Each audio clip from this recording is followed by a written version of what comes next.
मेरे YouTube page एस्ट्रोनॉइज पर आपका स्वागत है। नमस्कार, मैं हूं नरेश कुमार। सबसे पहले उन दर्शकों का धन्यवाद जिन्होंने पेज को सब्सक्राइब किया है, पेज के वीडियोस को शेयर कर रहे हैं, लाइक कर रहे हैं और कमेंट बॉक्स में हमें अपनी राय भी लगातार भेज रहे हैं।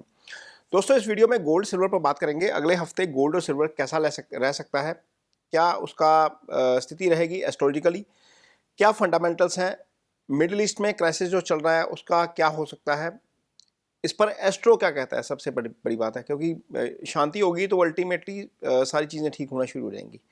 तो इसका विश्लेषण करेंगे एस्ट्रो के एंगल से, इसका विश्लेषण करेंगे फंडामेंटल एंगल से। अगला हफ्ता ग्लोबल मार्केट्स के लिए वैसे ही बड़ा इंपॉर्टेंट है।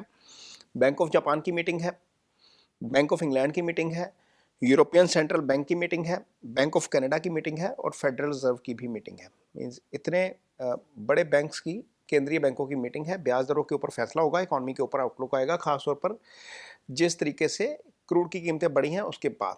तो नज़र रहेगी सारे इवेंट्स के ऊपर। लेकिन पिछले हफ्ते कैसा रहा गोल्ड और सिल्वर, पहले इसका थोड़ा सा रैपअप करते हैं, फिर आगे देखते हैं कि इवेंट कौन से हैं, कब है, एस्ट्रो इवेंट्स क्या कहते हैं, फंडामेंटल क्या कहते हैं और गोल्ड और सिल्वर आगे कैसा रह सकते हैं एस्ट्रोलॉजिकली भी।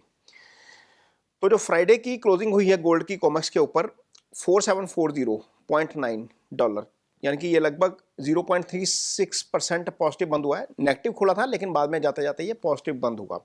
इसका वीकली ड्रॉप रहा लगभग 2.84%, यानी कि करीब 3% पिछले वीक में गोल्ड टूटा है। ये 4 हफ्ते की तेजी के बाद ये ड्रॉप आया था, ये 3% की गिरावट है।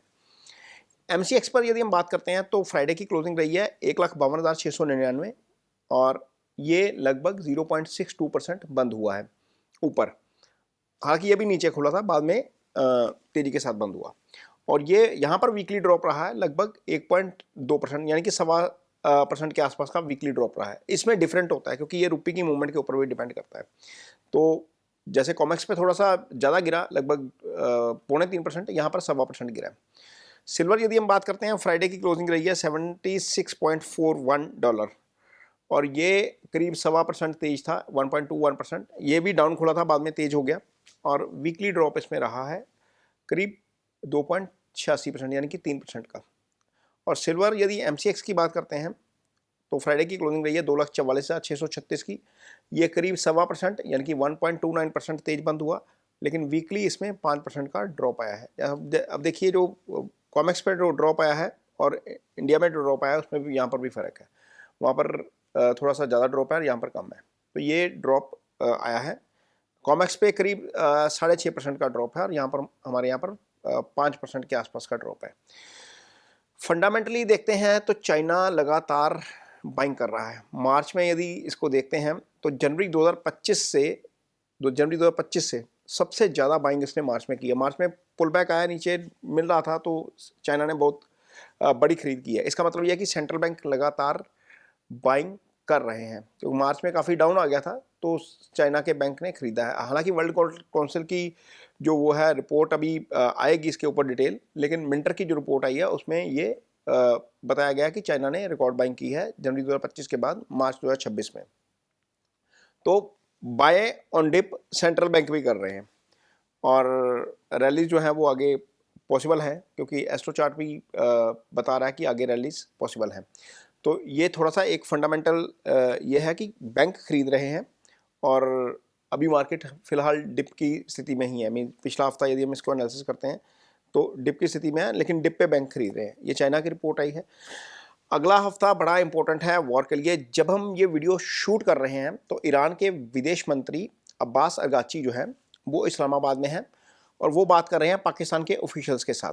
US की एक टीम आज यानी कि शनिवार को, जब हम ये वीडियो शूट कर रहे हैं शनिवार शाम का समय है, तो हमारे यहाँ पर शाम है, उधर मॉर्निंग होगी और इस समय तक हो सकता है वो US से निकलने की तैयारी कर रहे हो, जो उनकी स्पेशल इन्वॉय हैं ट्रंप के, और वो है उनकी टीम है साथ में।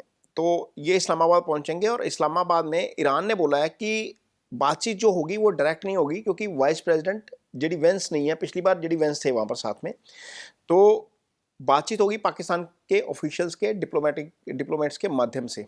वो अपने मैसेज कन्वे करेंगे और वो अपने मैसेज करेंगे। ऐसा ही सेम हुआ था ओमान में, ऐसा ही सेम हुआ था स्वीडन में हुआ था शायद मध्यस्थ के जरिए बातचीत हुई थी, डायरेक्ट बातचीत नहीं हुई थी। जो पिछली बार डायरेक्ट बातचीत हुई थी वो उस तरह की बातचीत नहीं है, लेकिन बातचीत हो रही है, ये बड़ी बात है। दोनों एक बार फिर टेबल के ऊपर आ गए हैं, तो ये बड़ी इंपॉर्टेंट चीज़ है, क्योंकि इसी कन्फ्लिक्ट के चलते क्रूड लगातार $90 के ऊपर बना हुआ है, 94, 96, 97 के ऊपर जाता है, फिर नीचे आ जाता है। ये इसने एक रेंज पकड़ी हुई है $90 से लेकर $100 के बीच की। हालांकि ब्रेंट क्रूड $100 के ऊपर निकल जाता है। यही मैटर ऑफ कंसर्न है गोल्ड और सिल्वर के लिए, क्योंकि जो मनी यहाँ पर आना है, गोल्ड सिल्वर में आना है इन्वेस्टर का, वो आ रहा है क्रूड में। इसके कारण यहाँ पर वॉल्यूम कम है और यहाँ पर तेजी नहीं बन पा रही है, या मंदी भी आनी है तो एक तरफा नहीं आ पा रही, कुछ में बीच में ही झूल रहा है ये। तो ये एक बहुत इंपॉर्टेंट फैक्टर है। वॉर यदि यहाँ पर रुक जाती है, बहुत सारी चीज़ें हैं, ईरान ने अपनी टर्म्स रखी हैं, अमेरिका चाहता है कि वो अपना परमाणु बम बनाना बंद करे और स्ट्रेट ऑफ हॉर्मस जो है वो खोला जाए। ईरान भी यही कहता है कि स्ट्रेट ऑफ हॉर्मस खोले, उन्हें जो नाकाबंदी की है वो खोल दी जाए। वो कहते हैं कि अपनी माइंस हटाओ यहाँ से और इसको खोलो। दोनों तरफ से यही शर्त है कि एक स्ट्रेट ऑफ हॉर्मस खोला जाए, और एक अमेरिका की शर्त है कि इसको जो है वो परमाणु कार्यक्रम को अपने रद्द करे लंबे समय के लिए, या परमानेंटली रद्द कर दे। यूरेनियम की जो एनरिचमेंट हो रही है, दो ये मेन उसकी शर्तें हैं। ईरान की कुछ शर्तें हैं साथ में कि ईरान के जो फ्रीज एसेट्स हैं वो छोड़े जाए, और जो युद्ध में उसका नुकसान हुआ है उसकी भरपाई की जाए। तो बहुत सारी चीज़ें हैं, दोनों तरफ बातचीत चल रही है, देखते हैं कहाँ पर आकर बैठती है ये बातचीत। लेकिन इस बातचीत के ऊपर बाजार का मूड जो है वो बहुत डिपेंड करेगा अगले हफ्ते में, और इस बातचीत का आउटकम हो सकता है कि इंडिया टाइम के हिसाब से संडे इवनिंग को आए। तो संडे इवनिंग को आएगा तो अगले दिन जब बाजार खुलेगा तो इसका इम्पैक्ट उसके ऊपर नजर आएगा।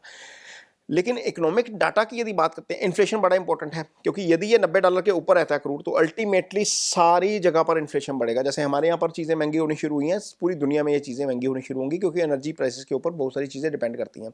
अमेरिका में भी कंसर्न है, ट्रंप को जाना है 5 नवंबर को मिड टर्म इलेक्शन में, तो अल्टीमेटली यदि ये बहुत ज़्यादा ऊंचे रहते हैं, तो भाव ऊंचे रहते हैं, तो ट्रंप इतना अफोर्ड नहीं कर सकते। ये एक पॉलिटिकल एंगल है इस चीज़ का। लड़ाई तो चलो चल रही है, लेकिन ये पॉलिटिकल एंगल है कि इन्फ्लेशन अमेरिका भी बर्दाश्त नहीं कर सकता। खैर, अगले हफ्ते इवेंट बहुत सारे हैं, इवेंट के ऊपर थोड़ा सा एक बार नज़रसानी कर ले। 27 को बैंक ऑफ जापान की मीटिंग शुरू हो जाएगी, यानी कि मंडे को ही शुरू हो जाएगी। 28 अप्रैल सुबह 5 बजे इंडिया के टाइम के हिसाब से जापान पॉलिसी रेट का अनाउंस करेगा। माना यह जा रहा है कि इन्फ्लेशन के चलते, जो मिडिल ईस्ट का क्राइसिस है उसके चलते, ये रेट पोस्टपोन हो सकते हैं, और मार्केट इसको ऑलरेडी फैक्टर इन कर चुका है, शायद मेरे हिसाब से तो फैक्टर इन कर चुका है। 28 अप्रैल को 10:30 बजे बैंक ऑफ जापान की प्रेस कॉन्फ्रेंस है। ये समय इंपॉर्टेंट हो जाएगा, क्योंकि बैंक ऑफ जापान आउटलुक जो देगा आने वाले समय के लिए इकोनॉमी के लिए, वो बहुत जो है वो मैटर करेगा। यदि बैंक ऑफ जापान कुछ इस तरह का सिग्नल दे देता है जिससे डॉलर मजबूत होता है, तो इससे बुलियंस के ऊपर असर पड़ेगा, उससे बुलियंस गिर सकता है। ये 10:30 बजे का टाइम फ्रेम जरूर ध्यान में रखिएगा। 28 अप्रैल को ही 7:30 बजे यूएस का कंज्यूमर कॉन्फिडेंस का डाटा आएगा। इसके साथ ही मैन्युफैक्चरिंग इंडेक्स का भी डाटा आएगा। ये मंगलवार को होगा 7:30 बजे शाम को। इस डाटा के इर्द गिर्द बहुत जो है वो बाजार में हलचल होगी, क्योंकि कंज्यूमर कॉन्फिडेंस ये दिखाएगा कि इकोनॉमी में जान कितनी है। मैन्युफैक्चरिंग इंडेक्स दिखाएगा कि एनर्जी प्राइसेस बढ़ने के बावजूद, इन्फ्लेशन बढ़ने के बावजूद क्या स्थिति है यूएस की इकोनॉमी की। इसी आधार के ऊपर जो है वो फेड की मीटिंग जो है उसमें भी डिसीजन होगा। 29 अप्रैल को बैंक ऑफ कनाडा की प्रेस कॉन्फ्रेंस है, और 29 अप्रैल को ही 11:30 बजे के आसपास FOMC यानी कि फेड रिजर्व की जो कमेटी है उसकी स्टेटमेंट आएगी। यानी कि 29 अप्रैल को 11:30 बजे, जिस समय हमारा बाजार बंद हो चुका होगा, उस समय फेड रिजर्व ब्याज दरों के ऊपर फैसला सुनाएगा। उसको कम करना है, बढ़ाना है, नहीं बढ़ाना है, स्टेटस को कायम रखना है, वो जो डिसीजन आएगा 29 अप्रैल को आएगा 11:30 बजे। यानी कि 30 अप्रैल को जब हमारा बाजार खुलेगा तो इसका इम्पैक्ट बाजार के ऊपर नजर आएगा। इसलिए 29 अप्रैल की पोजीशन को ध्यान में रखिएगा अपनी, क्या लेकर जा रहे हैं। 29 अप्रैल को ही रात्रि 12 बजे, यानी कि 30 अप्रैल चढ़ चुकी होगी हमारे यहाँ पर, FOMC की प्रेस कॉन्फ्रेंस होगी, यानी कि फेडरल रिजर्व की कमेटी की है जो, उसकी प्रेस कॉन्फ्रेंस होगी। उस प्रेस कॉन्फ्रेंस में वो जो है वो आपको आउटलुक देंगे अपनी इकोनॉमी का आने वाले समय के लिए। क्या फेडरल रिजर्व इस वित्त वर्ष में ब्याज दरें कम करने की तरफ सोच रहा है, क्या इन्फ्लेशन को लेकर उसका कंसर्न है, क्या ग्रोथ को लेकर उसका कंसर्न है। ये चीज़ें हमें 29 अप्रैल रात 12 बजे जो फेड की मीटिंग होगी, जो प्रेस कॉन्फ्रेंस होगी, उसमें अनाउंस की जाएंगी। इसके ऊपर सबकी नज़र रहेगी, पूरे ग्लोबल मार्केट की नज़र इसके ऊपर रहती है। ये बहुत बड़ा इवेंट होता है बुलियंस के लिहाज से भी और इक्विटी के लिहाज से भी। 30 अप्रैल को 4:30 बजे दोपहर को इंडिया टाइम के हिसाब से ब्रिटेन अपने पॉलिसी रेट्स जो है वो डिसाइड करेगा। 30 अप्रैल को ही 5:45 पर यूरोपियन सेंट्रल बैंक के पॉलिसी रेट्स जो हैं वो डिसाइड होंगे। मीन ये मीटिंग है 30 अप्रैल को 6 बजे। यूएस की जीडीपी का डाटा आएगा, ये बड़ा इंपॉर्टेंट जो है वो इवेंट है। जीडीपी, क्वार्टरली जीडीपी का ये डाटा होता है। कोर पीसीई का डाटा भी आएगा। ये 6 बजे के आसपास बाजार में हलचल मचाता है जब ये डाटा आता है।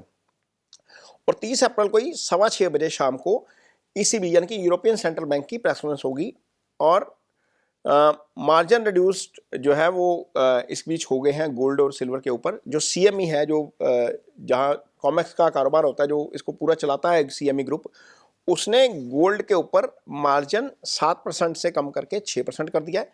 सिल्वर पर मार्जिन कर दिया है 14 से 11%। इसका मतलब क्या है, जब जब बाजार में वोलेटिलिटी बढ़ती है तो एक्सचेंज क्या करती है, सबसे पहले जो है वो मार्जिन बढ़ाती है। मार्जिन बढ़ाने से क्या होता है, आपका वॉल्यूम कम होता है। वॉल्यूम कम होता है तो उसमें जो है वो थोड़ा सा सुस्ती आ जाती है बाजार में। अब जैसे ही सिल्वर का मार्जिन 3% कम हुआ है, सीएमई पर हुआ है, ये एमसीएक्स पे नहीं हुआ, और गोल्ड का मार्जिन कम हुआ है, उससे क्या होगा, वॉल्यूम बढ़ेगा। वॉल्यूम बढ़ने से बाजार में जो है वो वोलेटिलिटी थोड़ी सी बढ़ सकती है, ऊपर की साइड भी नीचे की साइड भी। इसका जरूर ध्यान रखेंगे। अगले हफ्ते में आपको ये एक्चुअल में ये लागू हो गया है, 24 अप्रैल से लागू होने की बात की गई है सीएमई के द्वारा। इसको बोलते हैं सीएमई का वो है फुल फॉर्म है शिकागो मर्चेंडाइल एक्सचेंज है शायद इसका नाम पूरा। तो वहाँ जितना भी कॉमेक्स के ऊपर कारोबार होता है ये सीएमई ग्रुप के द्वारा ही होता है। तो ये फंडामेंटल्स हैं, कुछ आने वाले इकोनॉमिक इवेंट है। एस्ट्रो क्या कहता है, 27 अप्रैल को भद्रा है, ये पृथ्वी लोक पर वास है, ये शुभ नहीं मानी जाती। लेकिन मून 27 अप्रैल को यानी कि चंद्रमा लियो में रहेंगे, केतु के साथ रहेंगे। लियो गोल्ड का साइन है, चंद्रमा चांदी का कारक है, शुभ ग्रह और अशुभ ग्रह की युति तेजी का कारक होती है। तो हम ये मान सकते हैं कि 27 अप्रैल को बाजार तेज रहना चाहिए, स्टार्टिंग में मॉर्निंग में तेज रहना चाहिए। और मरकरी जुपिटर 27 अप्रैल को यानी कि 26 अप्रैल रात्रि को ही मरकरी जुपिटर 90 डिग्री एक्सिस पर आ जाएंगे। ये गोचर जो है वो नॉर्मली वोलेटिलिटी लेकर आता है, यानी कि जब 27 अप्रैल को कॉमेक्स खुलेगा तो हमें बाजार में वोलेटिलिटी देखने को मिलेगी। और 9:08 पर 27 अप्रैल को रात को वीनस रोहिणी नक्षत्र में आएंगे, ये बाजार के लिए नेगेटिव है, यानी कि 27 रात को बुलियन बाजार थोड़ा सा नेगेटिव रह सकता है। 28 अप्रैल को 1:24 में यानी कि 27 की मध्य रात्रि सूर्य भरनी में आ जाएंगे। ये इवेंट पॉजिटिव है, 28 के लिए मॉर्निंग का ये इवेंट पॉजिटिव है बाजार के लिए। सूर्य का भरनी में आना, शुक्र चांदी के कारक हैं, सूर्य गोल्ड के कारक हैं। सूर्य जब शुक्र के नक्षत्र में आते हैं तो नॉर्मली तेजी आ जाती है। 29 अप्रैल को 11:32 पर सुबह सूर्य और शनि का 30 डिग्री का एक्सिस होगा। यहाँ पर हमें बाजार में उतार चढ़ाव देखने को मिल सकता है, नेगेटिव साइड पे ज़्यादा चीज़ें आ सकती हैं। 30 अप्रैल को 6:55 पे मरकरी एरीज में आएंगे। ये एरीज में आना बाजार के लिहाज से इसलिए पॉजिटिव है क्योंकि सूर्य यहाँ पर गोचर कर रहे हैं और सूर्य और मरकरी की यहाँ पर युति हो जाएगी। हालांकि हिस्टोरिकल डाटा ये कहता है कि जब जब भी मेरे मरकरी एरीज में आते हैं तो बाजार नॉर्मली फ्लैट रहता है, लेकिन जब सूर्य के साथ कंजंक्शन में है तो बाजार जो है वो तेज हो जाता है। यदि हम मून की बात करते हैं तो मून 25 अप्रैल को 8:04 पर लियो में रहेंगे और ये पॉजिटिव है। 28 अप्रैल तक ये रहेंगे 3:55 पर वर्गो में जाएंगे यानी कि कन्या में जाएंगे। अगेन ये बुलियंस के लिए पॉजिटिव है। 30 अप्रैल को दोपहर 1:13 पे मून लिब्रा में जाएंगे, ये नेगेटिव है, यानी कि 30 अप्रैल को ये चीज़ नेगेटिव हो सकती है मून के लिहाज से। और ये रहेगा आपका बाजार का पूरा आउटलुक बुलियंस का इस वीक के लिए। ये वीडियो जो है वीडियो आपको जानकारी भर के लिए, एजुकेशन पर्पस के लिए है। ये वीडियो किसी भी तरह की निवेश सलाह नहीं है। कोई भी गोल्ड या सिल्वर में आप निवेश करना चाहते हैं तो अपने निवेश सलाहकार की मदद ज़रूर लीजिए। ये वीडियो आपकी मदद के लिए बनाया गया है ताकि आपको कुछ टाइमिंग जो है वो इम्पोर्टेंट पता लग जाए। इस वीडियो में इसी कारण कोई भी लेवल शेयर नहीं किया जाता, क्योंकि कोई पता नहीं जिस समय कोई एस्ट्रो इवेंट बन रहा है उस समय बाजार का लेवल क्या होगा। तो वहाँ से ना तो लेवल बताए जा सकते हैं। एस्ट्रो सिर्फ आपको एक व्यू देता है और इस व्यू को ज़रूर कंसिडर करना चाहिए। इसमें काफ़ी हेल्प हो जाती है ट्रेडर्स की। वीडियो आपको कैसा लगा इस पर कमेंट बॉक्स में अपनी राय ज़रूर दीजिए। यदि वीडियो अच्छा लगे तो इसे शेयर ज़रूर करिए, पेज को सब्सक्राइब जरूर करिए। इसके साथ ही मुझे दीजिए इजाज़त। नमस्कार।